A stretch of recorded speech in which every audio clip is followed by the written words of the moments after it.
Ebola, Crimée-Congo, dengue, chikungunya ou désormais le Covid-19, ces noms derrière lesquels se cachent quelques-uns des virus les plus dangereux de la planète, rythment le quotidien de Dr Sonia Lekana Douki. Nous sommes à la phase de séquençage pour savoir si c'est le même virus qui circule en Europe qu'ici. Si ce ne sont pas les mêmes, mais on va plutôt regarder du côté immunité de l'homme.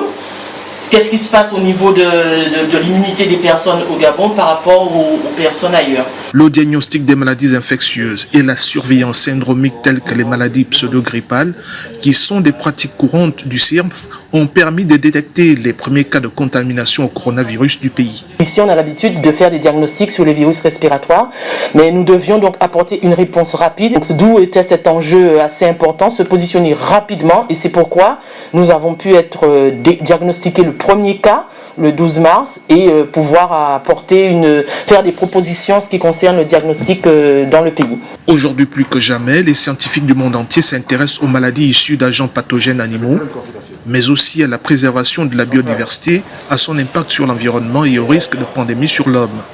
C'est l'une des vocations du Centre interdisciplinaire médical de recherche de Franceville. Les échanges entre l'être humain et les animaux dans cette forêt sont des points spécifiques d'interaction, des points spécifiques qui peuvent conduire à une transmission de l'homme à l'animal, mais également et surtout de l'animal à l'homme en termes de transmission de pathogènes hautement dangereux.